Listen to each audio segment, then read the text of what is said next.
to Cole. Anya to Cole, over. The radio's screwed until we shut down the maelstrom. Well, I'll keep the channel open anyway. Anya! Anya, is that you? This is Adam Fenix. Can you hear me? Professor! Yes, we hear you. Ah, thank God. Prescott found you. Can you see the security camera? Yes. Can you see us, Professor? Anya? Oh, you've changed. Where's Marcus? Did Marcus make it? Dad, I'm here. We've come to get you out.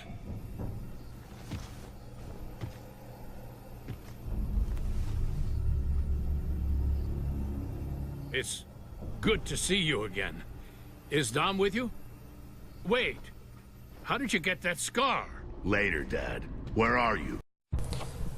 What's up guys, SteveBard2110 here, and I'm bringing you a bit of a different video today. It's going to be a new series I'm starting on the channel, which is going to be a Gears of War lore series, where we'll be just discussing a few of the things that are in Gears of War that maybe the game's missed, or that are only explained in the novels, or if there's any questions you want to hear answered about the Gears of War series that you're unsure of, please let me know in the comment section below, and I will do my best to do a video on those.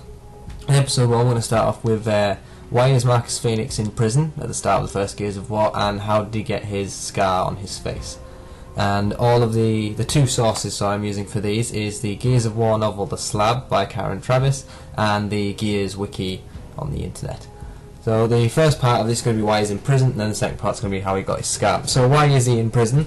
He's in prison because he was court-martialed under the grounds of failing to obey orders, punching out his CO and helping to cause the fall of Aethera during the Battle of Aethera, and losing the entire city to the Locust.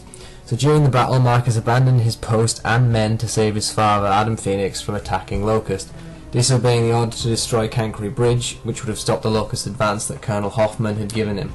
As he went to board the Raven to go to the bridge, a transmission came through from Adam Fenix saying that the Locust had broke through in East Barricade and were heading for Helena Hall, and to tell Marcus that he was sorry and that he needed to say goodbye.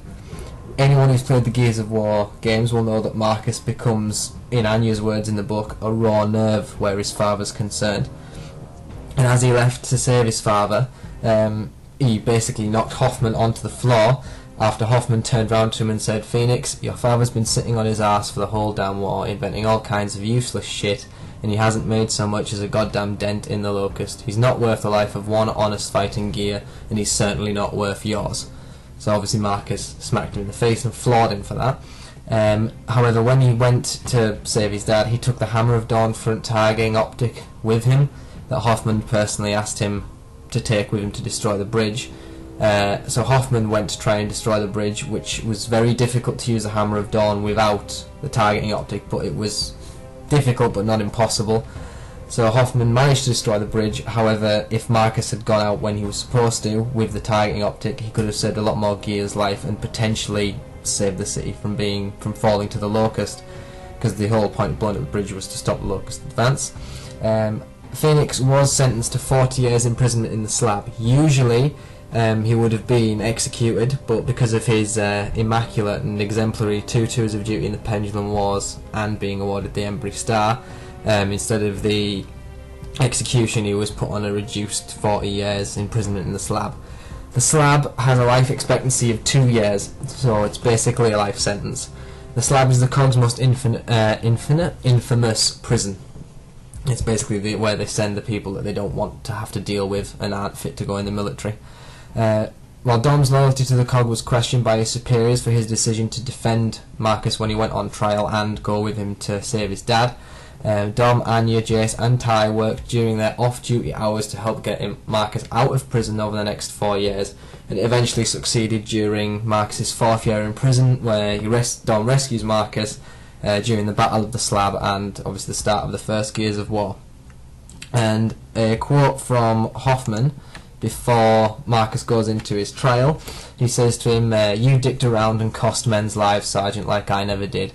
You cost us Jacinto. Your father just snapped his fingers and bang, you leave your men and stroll off with a targeting laser. You think that doesn't make you an asshole at the very least? You've got a good buddy like Dom, who would shit his last drop of blood for you. who would put you first even when his wife went missing, and you do that to men depending on you. So that was why he was in prison, because he basically disobeyed orders and punched out his CO and lost the cog an entire city. And how he got his scar is the next section, because that runs in. He got his scar while he was in prison. The slab, bit of backstory on the slab, like I said before, it's the cog's most infinite prison, and it's a prison that basically runs itself. So the prisoners are in charge, the guards are only there in case the shit hits the fan completely, and the guards are needed. So the slab basically runs itself, and a guy called Marino is the top dog in the prison. And after a fight between Marino and Marcus, shortly after he's taken in, Marcus is taken into almost solitary, you could call it, by the guards, one of which is a guard called Campbell, whose son is a serving gear, and he starts beating Marcus, nearly beating him to death, saying that my boy could be dead tomorrow, and this prick's just sitting on his arse in here. At this point, Nico Jarvie, the head of the prison officers, intervenes and prevents Marcus from being beaten to death. Campbell's son later dies in combat, and obviously he wants to take out his anger and loss on Marcus, because obviously he believes Marcus should have faced a firing squad and shouldn't be in prison, or he should be at least out fighting on the suicide run pretty much. Nico also assigned Reeve, who's another inmate, to watch Marcus, as Prescott wanted an eye to be kept on him, as well as to use Marcus as a bargaining chip with Adam Phoenix in Azura to keep him working on the Lambent countermeasure, and obviously eventually save the entire world of Serra. And to get from one area of the prison to the other, Marcus and Reeve had to pass through an area with open security gates, and the wardens use dogs to sort of scare the prisoners basically into going into their cells when they need to go onto the floor, or when it's basically lights out, they use the dogs to scare them. And these corridors have dog runs within them. So to get from one area of the prison to the other, Marcus and Reeve had to pass through one of these corridors. As they enter, both gates close on either side, and these were closed by Campbell, and he opened the gates for the dog runs in that section of the prison. Marcus even says to Reeve, "I think this is meant for me." However, at this point, Reeve, out of instinct of hearing a door slam, has quickly slid underneath and is stuck in there with Marcus. Reeve gets knocked onto his back, and his arm is very, very, very badly mangled by one of the dogs, and he puts his arm up to shield himself. And this is the bit of the book that I'm going to read from, obviously, The Slab by Karen Travis, which is the exact point where Marcus Fenix gets his scar. And this starts off from Reeve's perspective once the dog's got a hold of his arm. Then the light above was blotted out, and all he could see past his arm was Marcus astride the dog. Its bite started slackening off. It took Reeve a moment to work out that Marcus was throttling the animal, was twisting something one-handed, then brought his fist down hard on the dog's snout. The pain shook through Reeve from arm to spine to leg, and the dog slid off him like a heavy sack of potatoes. Reeve raised his head, suddenly aware of another dog again. It broke off him and went for Marcus. Marcus was on one knee when it sprang. He ducked, but it caught him full in the face. For a moment, Reeve thought it had him by the throat, but Marcus gripped its scruff in one hand. And when Nico Jarvie writes a report on Marcus, obviously he had to send it off to Prescott, so that Prescott knew what had happened. He says an inch higher up, and it would have blinded Marcus in his right eye. So that is why Marcus was in prison and at the start of Gears of War, and how he got his scar. So like I said, this is going to be a brand new video series I'm going to be doing, Gears of War lore. If it's something that interests you guys, please let me know by leaving a like. And if there's any questions you want answered from the Gears of War franchise, leave those in the comments and I will do my best to answer those. So as always, thank you guys so much for watching, and I will see you guys next time.